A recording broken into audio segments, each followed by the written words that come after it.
The Super Nintendo Entertainment System. Nintendo's super follow-up to the original NES houses one of the greatest game libraries of any console. Super Mario World, A Link to the Past, Super Metroid, the Mega Man X series, the Donkey Kong Country series, the millions of RPGs, and many, many more classics. However, every so often when I fancy something a bit different, I pop this in. The Super EverDrive. This modified cartridge allows you to play your totally legit game backups directly on your Super Nintendo. Well, it wasn't going to work on your PS2, was it? You may also notice that this isn't a real Super EverDrive, and that's because if I wanted a real one, I'd have to end up selling my dog, and I don't really want to do that. Yet, so this cheap one will have to do for now. Occasionally, I like to have a dig for this thing and try out a few games that may have been forgotten about. Games that I wouldn't normally play, and with there being well over 700 games released for the SNES in the West, it's not surprising that a fair few of them flew under the radar, for better or worse. Now, I'm not sure on the legality of this thing. In fact, I'm pretty sure I've committed a few war crimes by even holding this cartridge, but it's too late now. It's already in the console. Well, this is the most legal menu I've ever seen. It just screams arrest me. Oi, oi, oi, oi, what's going on here then? Can you at least close the door behind you, mate? Oh, right, yeah, sorry, boss. Oh, hello, Mr. Policeman Officer. I'm just playing some illegal games on my illegally modded console using this illegal flash cart. I hope there's nothing illegal about this. Nah. Oh, really? No, oh, shit, is that Bonkers? Yeah. You want to play? Yeah. What was the fucking point of that? Just play the game. Oh, okay. Well, I thought it was Bonkers. Why did the title screen disappear so fast? Did he get stage fright? I was completely unaware of Bonkers' existence until I stumbled upon this. But when you see a game simply called Bonkers, you have to find out what it is. I've never seen the show, and this game wasn't even released here in the UK. Well, the Mega Drive version was. Come on! I'm uncomfortable. This box art is pretty funny. Bonkers desperately reaching out the box to try and save himself from old Cujo over here. Sorry, buddy. You're on your own. In Bonkers, you take charge of Bonkers D. Bobcat himself. What the fuck was that? In Bonkers, you take charge of Bonkers D. Bobcat himself to solve the case of the missing plot MacGuffins after this 13th Order reject makes off with them. And then later in the car, Bonkers can no longer hide his true feelings and attempts to give a little smoochy kiss to his partner Lucky, causing Lucky to wrap his car around this lamppost. He's fucking dead. I can't stand to see you like this, partner. Yeah, Bonkers, you look real torn up about it, buddy. I'll fucking kill you. Similar to many other Disney games on the SNES, Bonkers is a Capcom developed title, and as soon as you begin playing, it's immediately apparent. It plays a lot like their version of Aladdin. You even collect heart containers in each level to increase your health like Aladdin, though rather than throwing apples, Bonkers instead decides to blow up his enemies. Surely that can't be legal. I don't see no problems with it. He does get as good as he gives, however. Bonkers gets bloody murdered in this game, from being burnt alive, flattened, and getting shot. And if that wasn't enough, even sentient cars have it out for him. This motherfucker knew exactly what he was doing. Bonkers is certainly wackier than your average platformer, and while these animations are pretty funny, eventually they do start interrupting the gameplay, as it takes around 2 to 4 seconds to regain control after getting hit, and after a while you just want to get a move on. In fact, the game as a whole can oftentimes feel rather sluggish. Bonkers' normal walk speed is just a bit too slow for my liking, and while you can dash, which is great for picking up the pace, the problem is after you've dashed, you have to wait for this bloody meat to recharge. With more times than not, you end up lollygagging about waiting for it to recharge. This shouldn't exist. Just let me dash whenever I want, like Sonic Spin Dash. And it's even got the spinny feet like Sonic, and you can even roll like Sonic, and... I'm sorry, when did I start playing Sonic the shitty knockoff? Hey, look at this geezer. Thanks, fucko. Sporadically placed in each stage of these balloons, and a lot of the time they don't actually have anything in them, which is a bit discheesing, but sometimes you'll find extra bombs, as well as health that comes in the form of cakes and donuts. You'll also find police badges in both balloons and lit around the stage, which are your standard 2D platformer thing to collect, although they do actually serve a purpose. Collect 10 of them, you can carry an extra bomb. So it's nice that there's actually an incentive for you to pick them up. And you'll need as many bombs as possible, as sometimes aiming with these things can be a bit of a pain in the ass. Overall though, Bonkers was surprisingly pretty decent. What's presented here is pretty enjoyable from beginning to end, and while they don't last too long, stages are unique with their own themes and gimmicks, and there's not too many moments that scream bullshit, aside from this troll balloon and a few dickish hazard and enemy placements. And with how bonkers this boss music is, you'd expect the bosses to be a bit more zanier than your average boss, but they're fine, I guess. Whoa! Look out, guys! You just turned into a Henry! Isn't that so bonkers? They're not exactly challenging, but they get the job done. Do they, though? Do they?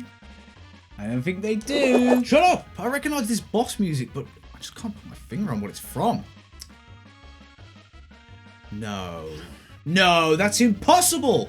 Your ears don't lie. The fucking music from that weird Pokemon hack is actually the boss music from Bonkers. You've got to be shitting me. Of all the games you could pick to steal music from, why would you pick Bonkers? Well, apparently Pocket Monster isn't the only game to rip the sound engine from Bonkers, as all these games have done so as well, which is apparently just how rudimentary the game's code is, so it's just super easy to crack. To be fair though, this game does have some pretty good music to it. And hey look, this game has a pretty damn cool frog in it too. The frog hurt me? Oh shit, is that Zoop?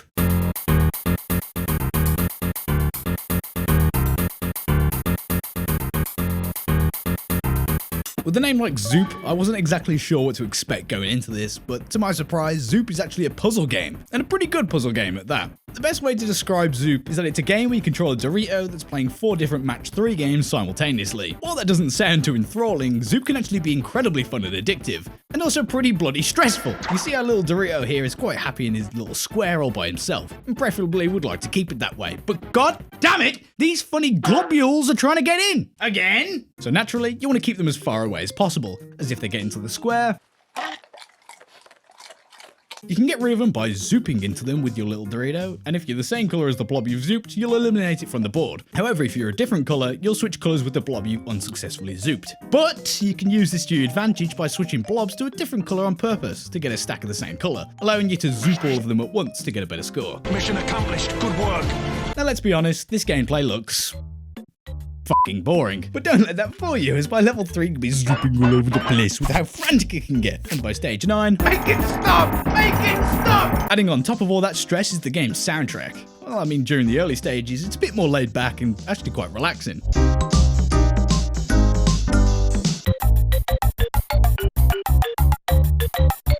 And then it starts to get a bit funky when the slap bass enters the scene. My chicken from Popeye. And then this starts playing. Now there are power-ups that can help you in your quest to zoop, such as that thing and this thing and most definitely that thing. But the most useful of them all are these little purple tapeworms, as they clear the board once you get 5 of them. They're especially useful in moments where you're about to f it all up. Yeah, now that was a certified Zoop moment. And obviously it's all about getting that sweet, sweet high score. And competing with your mates can get, well, quite competitive. Beat that, mate.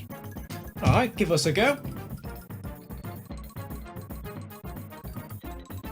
You, man. Yeah, Zoop is quite fun in all honesty. It's genuinely quite satisfying when you get a good Zoop. I am straight zooping right now. As it's only a simple puzzle game, there's not much else to say. I only suggest that you give it a go. The only bad thing I can see is that it was published by Viacom New Media, and well, you know, f*** Viacom. Also, yeah, I know Zoop isn't a SNES exclusive, but in my opinion, the SNES version is the best version. The PS1 and Saturn versions look nice, but the visuals are quite distracting, and the music is terribly lacking. Same with the Mega Drive version. The handheld version seemed too cramped, and the Jaguar version looks similar to the SNES version, but the sound quality could possibly kill someone. Also, it's my video, so if I want to include Zoop, I'm gonna include Zoop. Family Dog. F you mean Family Dog? You mean Family Brian Dog. Griffin? Family Dog. F it, you know I like games with dogs.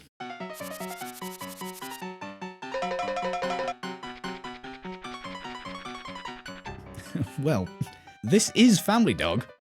What? Dog's life? Dog's life. Dog's life.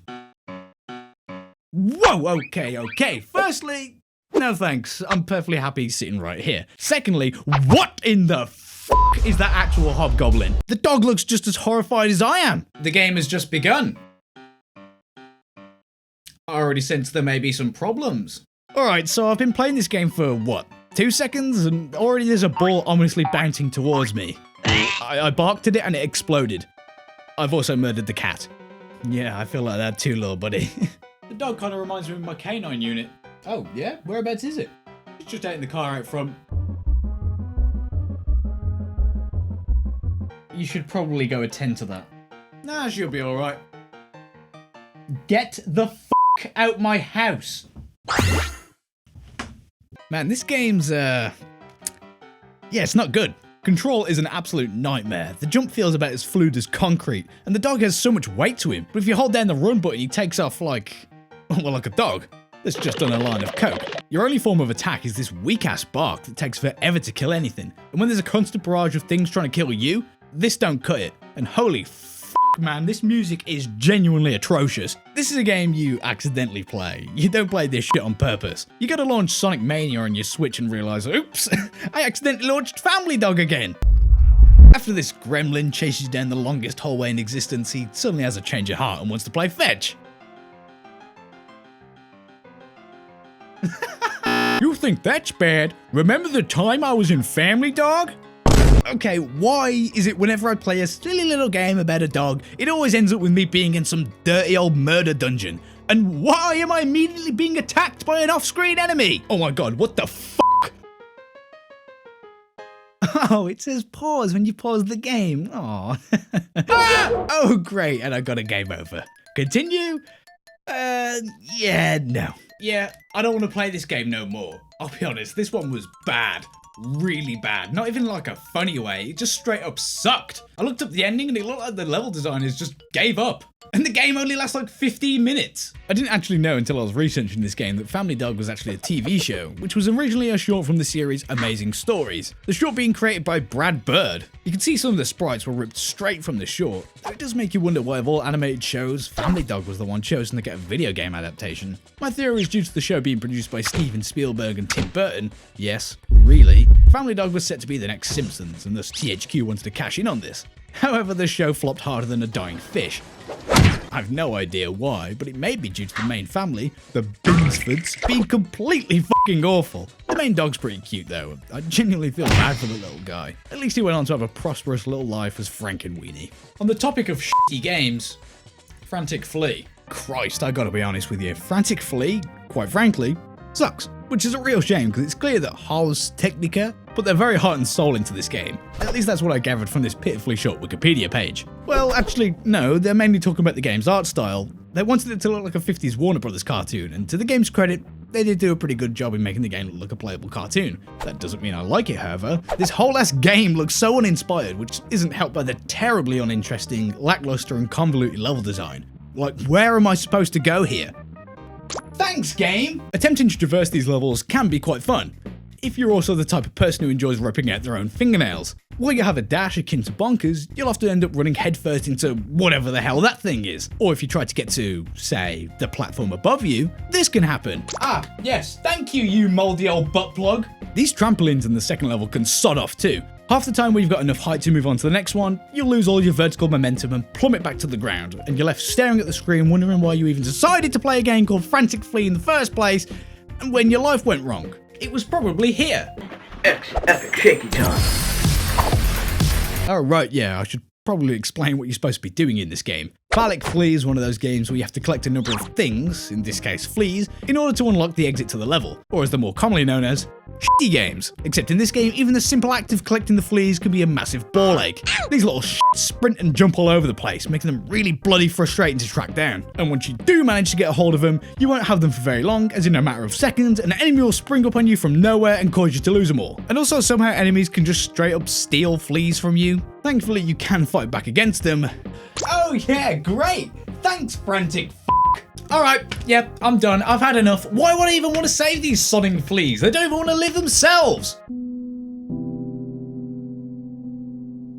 After that travesty, I think I'd like to go back to playing some good games, and thankfully I think I've found one. Skyblazer! I'd forgive you if you thought this was a superhero game by the title screen, but it's not. It's not! No, it's actually based more in mythology, specifically Hindu. Skyblazer follows a young sorcerer by the name of Sky who's looking for the Lord of War, Ashura, after he, get this, kidnaps a woman. After not even attempting to dodge these fireballs, Sky gets his ass handed to him. And he's dead.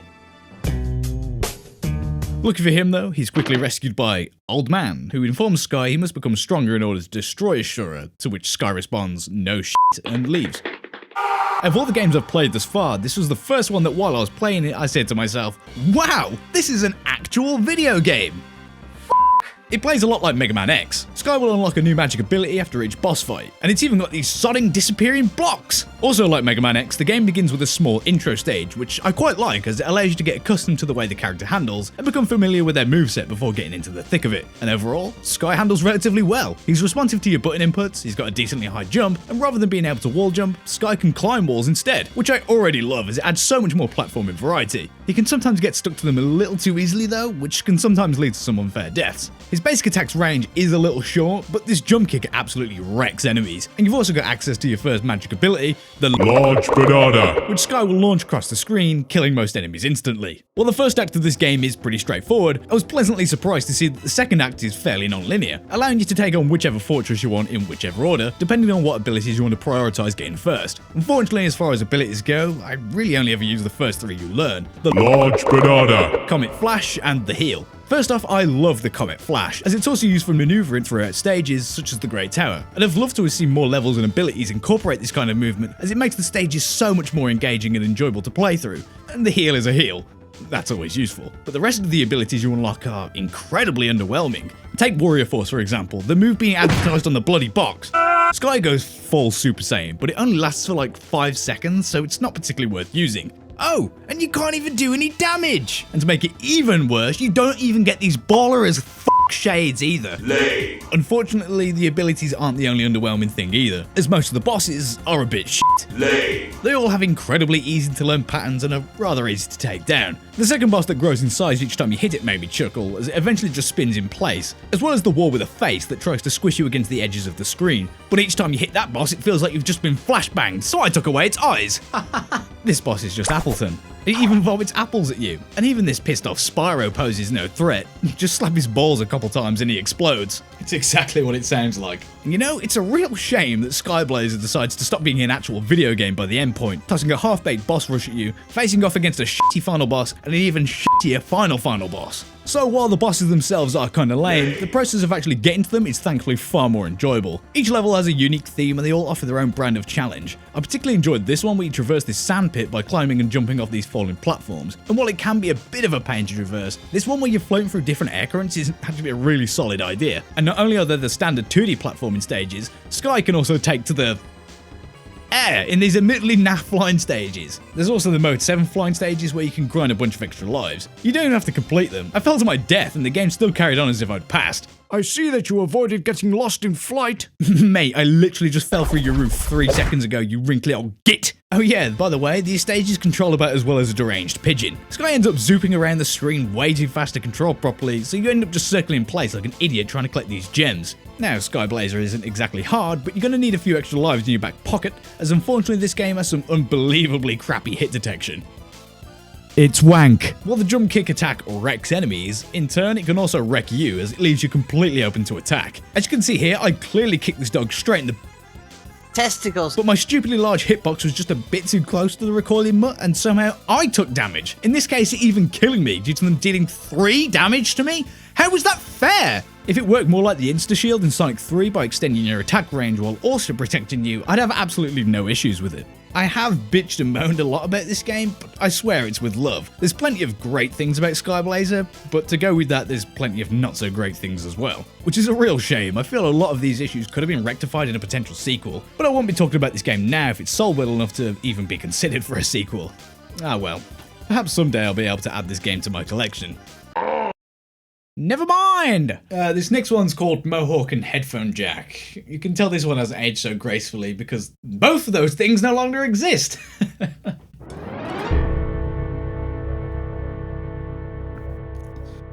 Oh god, has someone laced the water supply again?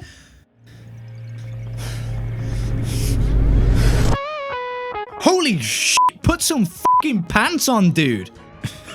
Not gonna lie, you do be kind of buff though. I think the cutting room floor put it best by describing this game as an action platformer starring a naked yellow man. May cause motion sickness. What does this mean? At first glance, this game seems like a pretty normal 2D platformer. Perhaps a few too many butthole portals for my liking, but hey, I'll bite.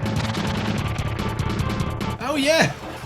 Now I see what they mean. To put it bluntly, Mohawk and Headphone Jack is basically this boss fight from Yoshi's Island stretched over the course of an entire game. An entire game that I didn't play because, yeah, this game makes my eyes feel like they've been scooped out, beaten with a rolling pin and put back in again. Like, yeah, this is technically impressive, however, London is also technically impressive, but it's also a fucking eyesore. Each time you even consider moving, the camera will launch itself across the stratosphere, making even the most basic platforming a proper pain in the arse, as not only you're fighting with this incredibly drunk camera, you're also dealing with Mr. Pindick over here, leaping and sprinting around like he's just smoked a pound of crack. What the Family dog. I mean, don't get me wrong, I'm happy for the speed considering holy shit, these levels are fucking enormous! Everywhere looks the bloody same and it's exceptionally easy to get lost. And then I realised there was a map feature, thank God. But oh my god, look at this map! Where am I supposed to go? What am I supposed to do? Who the hell is that guy? Unfortunately, it's one of those games that throws you in head first without giving you any inclination on what to do. And I don't exactly have a manual on hand to figure it out. Okay. Oh my god, look, he's dancing! Anyway, how could I make a video about forgotten SNES games without talking about a certain red and yellow spud? Yes, obviously I'm referring to Plok. I mean, come on, he's even in the thumbnail. But these days, I'd struggle to say that Plok's been forgotten about. Well, I wouldn't struggle to say it because I just did, but Plok has certainly got far more popular within the last year or so. And let's be honest, he's the reason why most of you are here. Man, looking at this cartridge again is making me weirdly nostalgic. I'm gonna check out that original video. Have you ever had a game? No, I haven't! Shut up! And wash your fucking hair, you scruffy git!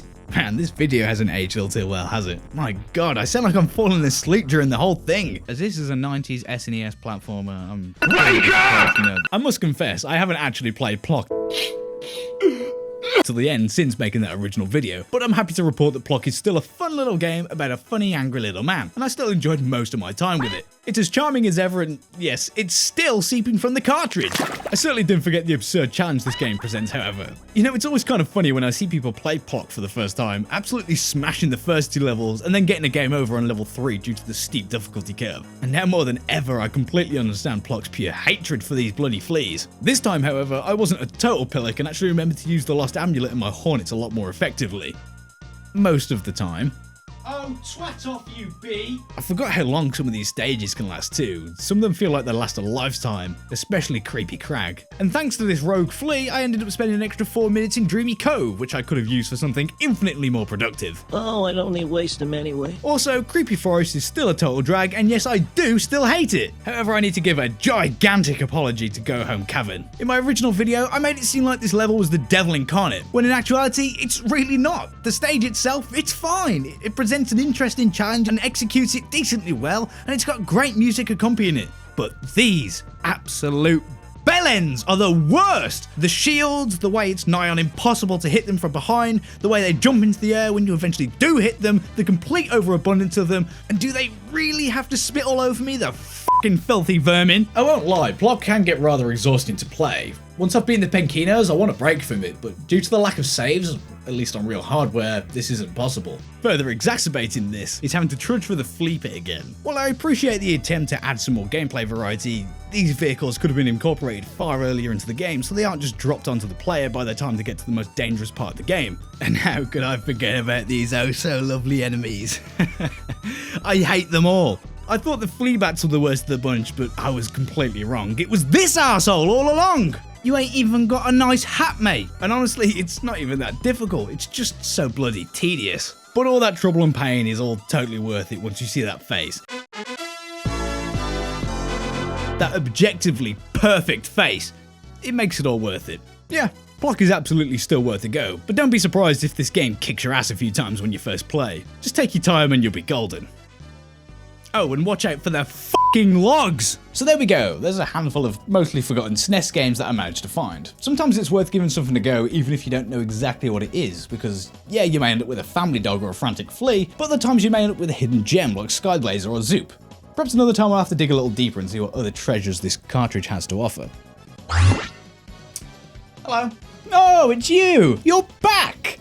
Yeah, sorry bud, basically everything you've done here is illegal, so gotta take you downtown. Sorry mate. Fair enough.